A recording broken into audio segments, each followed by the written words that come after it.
Velkommen til dokumentaren og sportsfaciliteterne på Greve Gymnasium.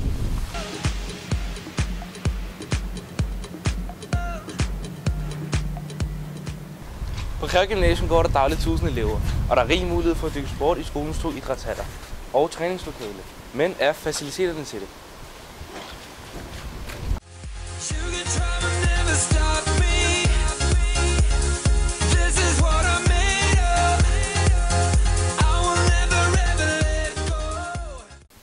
Jeg står nu i en af de 2 sale, hvor vi nu vil undersøge, hvor gode faciliteterne er.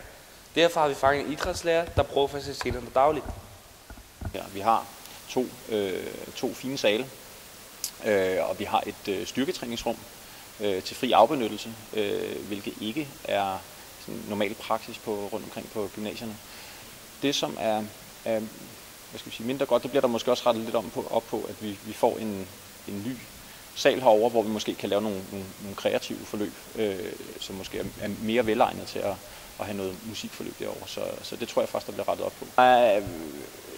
Nogle af redskaberne, altså der er meget slitage, og det vil sige, at hvis der ikke bliver sådan ryddet ordentligt op, og man får låst tingene ind, så er der mange af tingene, som ikke holder særlig lang tid.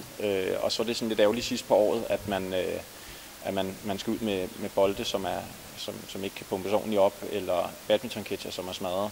Så det er igen det her med, at vi måske sørger for at være bedre til at passe på tingene. Så det er både noget, der selvfølgelig skal formidles fra lærernes side, men også at eleverne tager noget ansvar, så de holder længere tid, for det burde være muligt.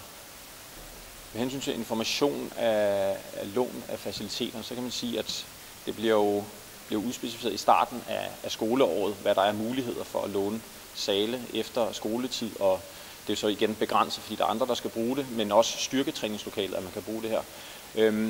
Men om folk så kan huske det, når der er gået nogle uger eller nogle måneder, det kan man så måske stille spørgsmålstegn ved. Det virker som om folk er tilfredse med skolens faciliteter, som de er, men der er dog stadig plads til forbedringer. Det var alt for denne gang. På gensyn.